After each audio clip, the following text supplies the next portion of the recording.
तानिया की माँ तानिया को समझाती है कि तानिया क्यों अपने ऊपर इतना भारी काम कर रही हो। अरे क्यों अपनी ज़िंदगी ख़राब कर रही हो। छोड़ दो उस नायाब बेचारी का पीछा। वो तो बहुत ही मासूम है और तुम उसके पीछे हाथ धो के पड़ चुकी हो। न जाने तुम्हारे दिमाग को क्या हो चुका है। अरे भाई की अक्ल ठिकाने लगाओ, तुम्हारा दिमाग ख़राब हो चुका है। तुम्हें समझ ही नहीं आ रही कि तुम दुश्मनी की हद तक इस हद तक गुजर जाओगी। देखो एक दिन आएगा तुम बहुत पछताओगी। उन जैसे मुखलिस लोगों के साथ तुम बहुत ही बुरा कर रही हो। जुनैद एक बहुत अच्छा इंसान है और वो वाकई में बहुत नेक है, लेकिन तुम्हें इन बातों की कोई कदर नहीं और तुम अपनी ही मर्जी अपनी ही मनमानी करती जा रही हो।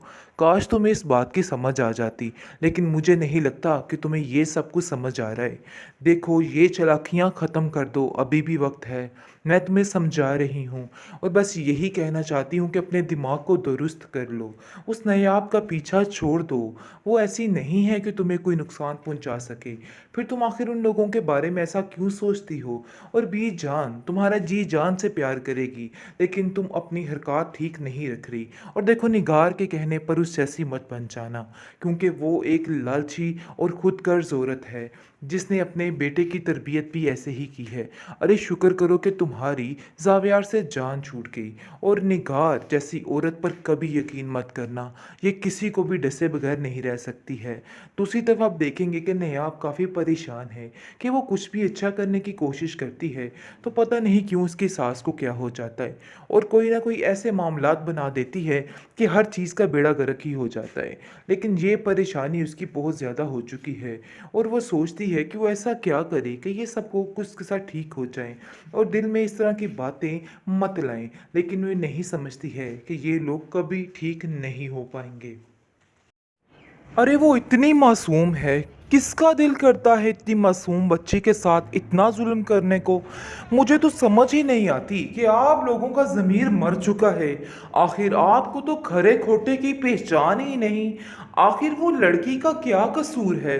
अगर वो खामोशी से आप सबकी बातों को सह जाती है, इसका मतलब ये नहीं है कि आप लोग उसको घसीट घसीट कर उसका बुरा हश्र कर रहे हैं। मैं आपको इस चीज़ की कतई इजाज़त नहीं देती।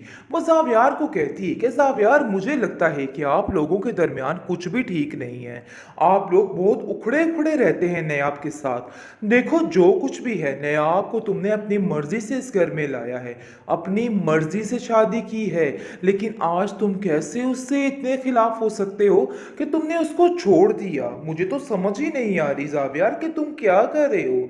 जिस पर ज़ावियार कहता है कि नहीं आपको कोई मिसअंडरस्टैंडिंग हुई है, ऐसी तो कोई बात नहीं और वैसे भी ये लड़की झूठ बोलती है और कुछ भी नहीं है, मैंने तो ऐसा कुछ भी नहीं किया। जिस पर आप देखेंगे कि वो कहती है कि उस बेचारी बेजुबान ने तो मुझसे कुछ भी नहीं कहा है। पता नहीं क्यों आप लोग बात घुमा फिरा कर उस पर ही लेके आ रहे हो। देखो अपनी माँ के नक्शे कदम पर मत चलो। तुम्हें बार बार समझाने की कोशिश कर रही हूँ, अपनी माँ के इस सारी हरकत से इस चुंगल से निकल आओ। तुम नहीं जानते कि उसके घर वाले कितने परेशान हैं तुम्हारी वजह से। तुम्हें क्यों समझ नहीं आ रही ज़ावियार। ज़ावियार कहता है कि आप फिक्र मत करें, सब ठीक हो जाएगा। जो कुछ हो रहा है सरासर गलत कह रही हैं आप, ऐसा कुछ भी नहीं है। मैंने तो ऐसा कुछ भी नहीं किया।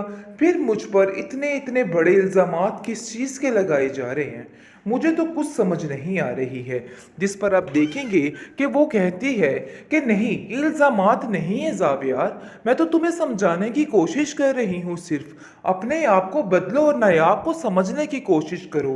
अरे तुम ही हो जो उसको समझोगे और तुम ही हो जो उसको इस घर में लेके आए हो, लेकिन शायद तुम्हें इस चीज़ का अंदाज़ा नहीं हो रहा और तुम्हें लग रहा है कि वो भी गलत है।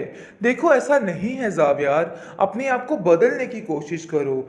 लेकिन दूसरी तरफ तानिया ऐसे ऐसे जाल बिछा रही है कि इन सब चीज़ों से निकलना बहुत मुश्किल होता जा रहा है। जुनैद कहता है कि आखिर तुम्हारा मसला क्या है। अपनी मर्जी के साथ तुमने मुझसे शादी की, लेकिन अब ऐसा क्या हो गया कि तुम्हें मेरी हर बात बुरी लगने लग गई। तुम्हें मुझ में कोई भी खूबी नजर नहीं आती है। तुम हर वक्त मेरे भाई और मेरी भाभी को लेकर बैठे रहते हो और उनके ही यानी कि लगी रहती हो कि वो क्या कर रहे हैं। आखिर क्या समझूं मैं इन बातों को।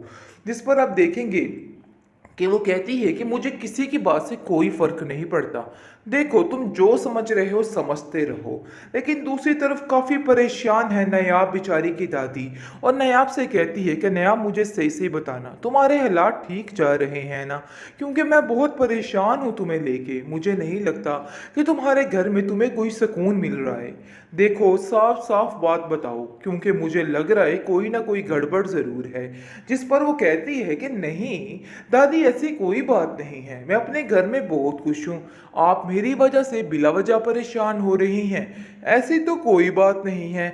और ना ही मैंने आपसे ऐसा कुछ कहा है, इसलिए बिला वजह टेंशन लेनी छोड़ दे। जावियर बहुत अच्छे हैं और मेरा बहुत ख्याल रखते हैं, इन वजह से आपको परेशान होने की कोई भी ज़रूरत नहीं है। जिस पर वो बाद में रोना शुरू कर देती है, क्योंकि वो जानती है कि उसके सारे ख्वाब मरिया मेट हो चुके हैं और कोई भी आज उसके साथ नहीं खड़ा और वो आज बिल्कुल अकेली है। और इस चीज़ का अंदाज़ा उसको हो चुका है, लेकिन बेसूद बेचारी क्या कर सकती है। आए दिन किसी न किसी के नए ताने सुनने को मिल रहे हैं और वो ये सब चीज़ें देख के काफ़ी हैरान है कि आखिर उस बेचारी का क्या कसूर है जो उसके साथ ये सब कुछ किया जा रहा है। इसलिए वो खामोशी से, सब्र के साथ हर चीज़ को गुजारने की कोशिश कर रही है और सोच रही है कि एक वक्त पे सब कुछ ठीक हो जाएगा। लेकिन वो ये नहीं जानती है कि ये लोग कुछ भी ठीक नहीं होने देंगे। ये लोग दिन ब दिन उसको मज़ीद जलील करेंगे, लेकिन इस चीज़ का बेचारी को बिल्कुल भी अंदाज़ा नहीं और उसके जहन में ये बैठा है कि सब ठीक हो जाएगा। जावियार की तो भी स्टार्टिंग है, आते आते जावियार उसके साथ ऐसा बदलेगा, ऐसी आंखें फेरेगा और पता लगेगा कि वाकई में तरबियत ही आगे आती है। क्योंकि जो तरबियत उसकी माँ ने उसकी की है वो उसके सामने आ जाएगी और सारा कुछ खुल के सामने आ जाएगा। बहरहाल आप देखेंगे कि जावियार कहता है कि देखो, मैं तो तुमसे सिर्फ इतनी डिमांड कर रहा हूँ कि अपने तौर तरीकों को बदल डालो, क्योंकि इनकी वजह से मुझे काफ़ी ज़्यादा टेंशन हो रही है और ज़माने भर में ज़िल्लत हो रही है। तुम्हें इन सब चीज़ों की समझ क्यों नहीं आ रही नायाब? तुम्हें इन बातों को समझना होगा, अपने दिमाग को ठीक करो। जिस पर वो कहती है कि आपने ये सारी खामियां होते हुए ही मुझे अपनाया था। शायद आप ये बात भूल रहे हैं, लेकिन आज आपको ये बात याद नहीं। आज आपको अपना स्टेटस ही नज़र आ रहा है, लेकिन ये बात याद रखिएगा कि मेरे जैसा दिल कोई नहीं ला सकता है। यानी कि वो अब जाकर ये बात बोलना शुरू हो रही है कि आपको मेरे साथ ऐसा नहीं करना चाहिए था। लेकिन फिर उसको इस बात का अंदाज़ा होता है कि यहाँ पर कुछ भी बोलने का फ़ायदा नहीं है, कुछ भी हासिल नहीं होता सवाए ज़िल्लत और रुसवाई के। इसलिए बेचारी खामोशी से अपने वक्त को गुजारने की कोशिश में लगी हुई है।